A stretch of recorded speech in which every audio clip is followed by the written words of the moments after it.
Tish, greetings. Greetings. Thank you for this invitation to this gathering. It's really, I just can't say how much I really like the idea, the concept, and what you've done with GatherVerse. It's exactly what we need to be doing. Thank you so much, Tish, and we're so happy to have you with us. And it's been an extraordinary day one so far of our GatherVerse AI Summit. There's so much to unpack, and there's so much that's been unpacked. But even with what's been expressed thus far, it certainly makes you realize and more cognizant of why we hold such occasions such as this, right, Tish? Yes, and there's a big storm in the Bay Area. I have lost power a couple of times earlier this morning. So just if everything goes, that is what happened. Completely, we understand. I'm right here in the Bay Area with you as well, and so I can confirm said storm, and Yes. we're well prepared if that happens. And so hopefully we'll be able to persevere and to go through here with our audience. I want to introduce you to Tish Shute, who for me has been instrumental in going about to understand and great appreciation. Such a technologist, rather extraordinary. One of the most brilliant technologists I know that walks the face of this earth. And I'm really excited to be here. And that's true story.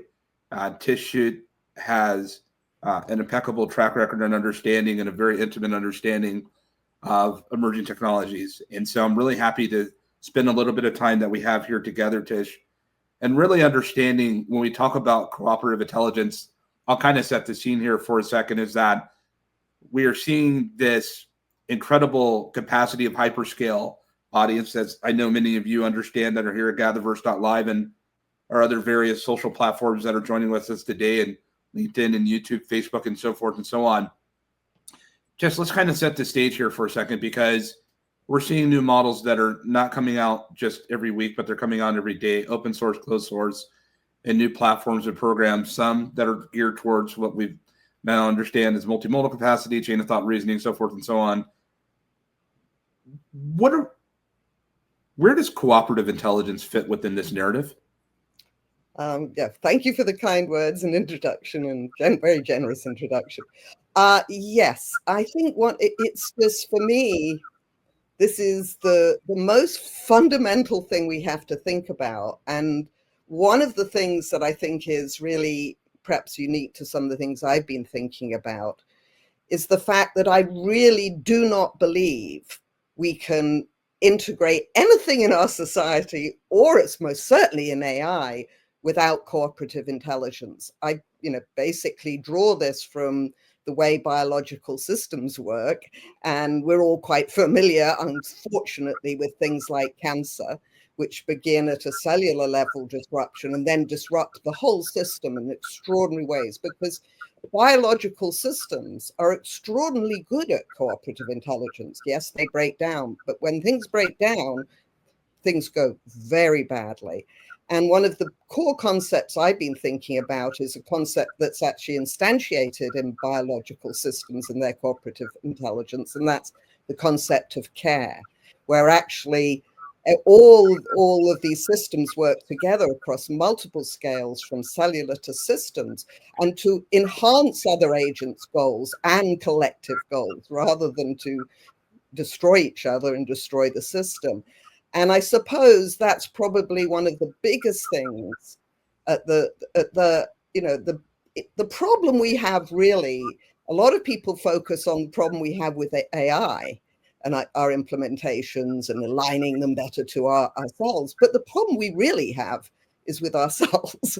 And the fact that if we really, as humanity, instantiating this really, really transformative technology, this is beyond what people are talking about. And if we do it in this sort of us against them idea, which it's, we've got the us against them idea with humans against humans, but we've also got very instantiated in our discussions us against the AIs. It really, we're rapidly in the same disruption that cancer causes in biological systems. And, the hope of really having the full transformative capability of AI come to us, if we really are, we stick with these narrow visions of us against them, which then manifests all these AI implementations that are really about, destroying parts of ourselves. That's a very cancerous idea, like automated weapons. But the other problem we have is all our ideas of safety and control, and alignment are based on the idea that you can control these systems from the outside with humans instantiating sort of control methods.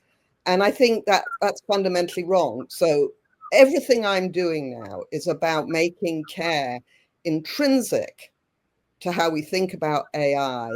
And yes, I want to go right into the deep tech for this, because we're right on the verge of really quantum enhanced AI. And care must be instantiated there too.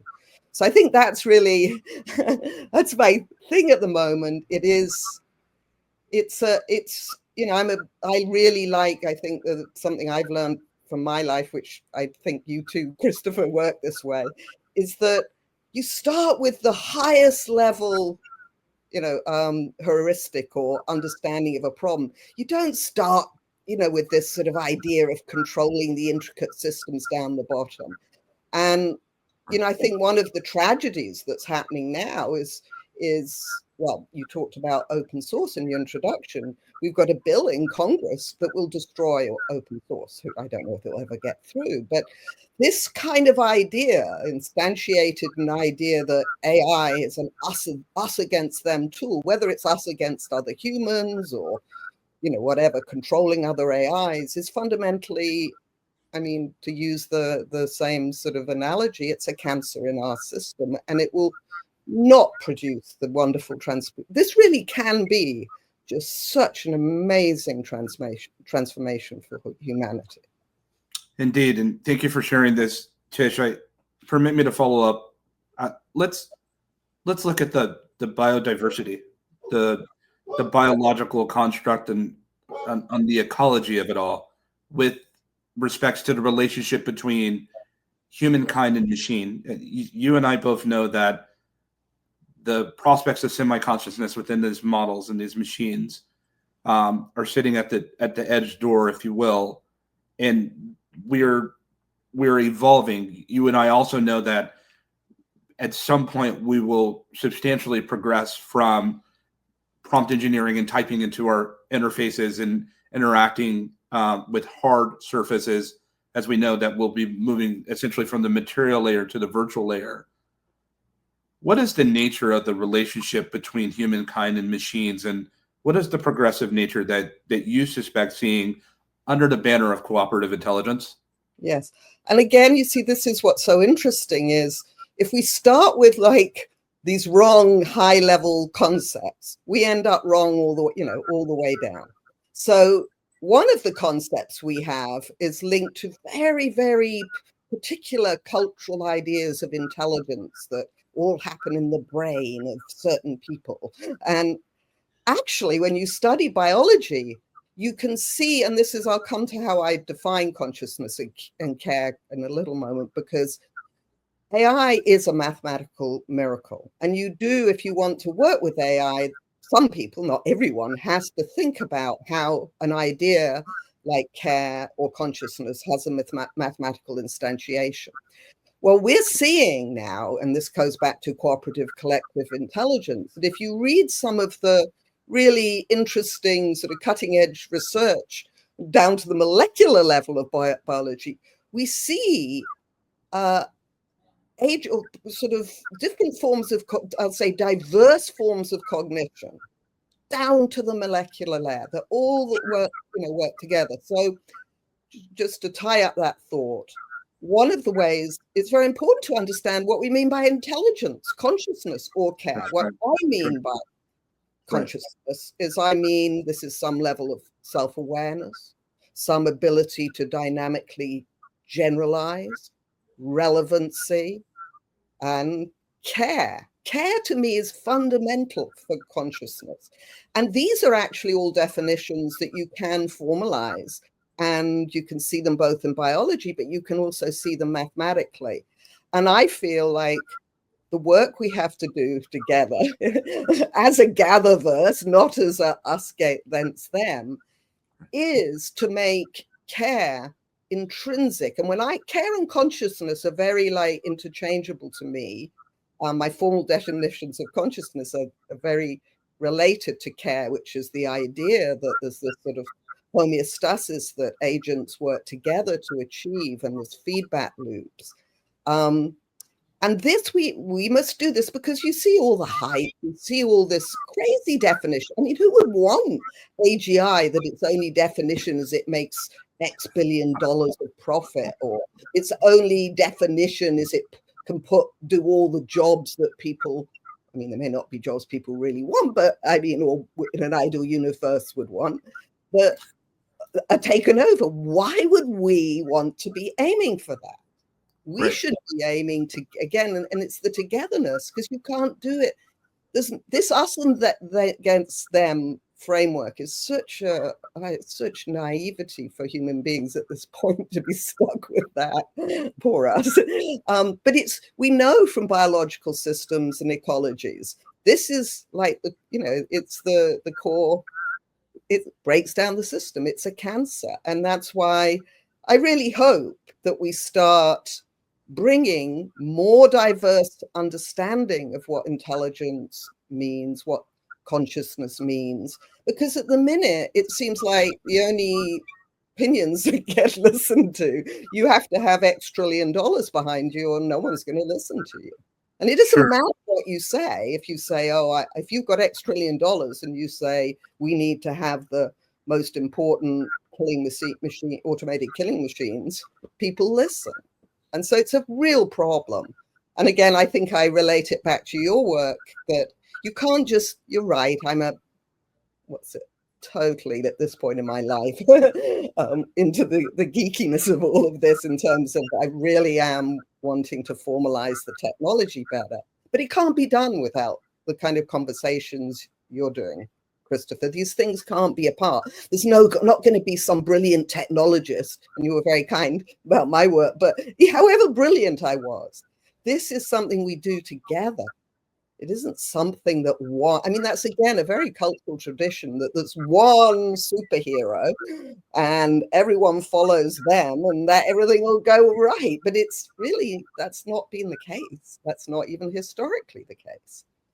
So have you come to appreciate, Tish? I have to ask this because this is so powerful, and I know that we could just run the clock on this. Have you come to appreciate, let's say, the vertical of care, and let's take the understanding of human centricity and community centralization? Is this where we might say could be the next step towards the extension of technical scale and on a very intimate level? Because we know that ecologically human characteristics or ecoculture, human characteristics that are permeated in and throughout technological ecosystems themselves, might we say with this centralization, what we're having right now, evolutionary or on a morphous scale, that we can see birthed from such congregation, the next steps forward, subsequent powered by quantum, understanding more about physics, but we do that through the vertical of care in human expression. Thank you for formulating it that way. That is exactly at the highest level what I think. And the piece, but if you for my work of sort of technical formalization, looking at ways to implement these ideas, I stop at the level of the organism in my current work because it would be I did actually early when I started about care, I actually started at the top level and thought of ideas more in the lines of what you're doing, Christopher. But I realized my biggest contribution could be, on a technical stack that instantiates care in artificial and on the continuum of artificial and natural intelligence down from organism, cell to down to the molecular layer. So at some point, if we don't connect the dots in the way you're saying, and take this up to the societal layer, I would guess that even, however, you again very generous and kind, however brilliant my mathematics is, or however brilliant anyone else's mathematics is, or however incredible quickly quantum chips advance, we still have a problem if we haven't integrated these concepts of, feedback loops, collective intelligence, the fact that everyone matters. The minute you go us against them, you destroy these systems. And, that's, I think while, I'm not a technological determinist, because I don't feel you can override that problem just by the technology. So that's why I am very grateful for your work, because that's as big, really, that's a really big job. And then as we can integrate, AI, I call it like new models of intelligence on the continuum of natural and artificial intelligence, whatever. But if we really can't take this understanding of care-based, new models of intelligence up to the society level, I would say it's pretty likely by the time you get start instantiating the technology with the money you would have to put in to really make it compete with these other models that are either profit only or based on us and that against them theories, without that society understanding, it would just probably be dumbed down to be something like anything else. I don't know. I can only do I did decide I should work in my areas of strength. And that's why I'm focusing on the technology. But I'm well aware that if you don't take these ideas, as you said, if you want care to be intrinsic to the future of artificial intelligence, you're going to need care to be intrinsic in society. Audience, you've just heard from Tish Schutt, who just broke that thing down when it comes to the integration of care and the cooperative intelligence. I would hope that each of you would follow her, support her, and all of the GatherVerse speakers we've had so far on GatherVerse AI Summit Day 1. This is going to take a collective effort. Yes. Tish, I continue to learn from you. I'm inspired by the work that you've done. You are a true 100% pioneer. Thank you so much for your time. Thank you. Thank you for your work. Yeah. It's heartfelt. Thank you so much, Tish. Yeah, me too. Yeah. Our gather was well.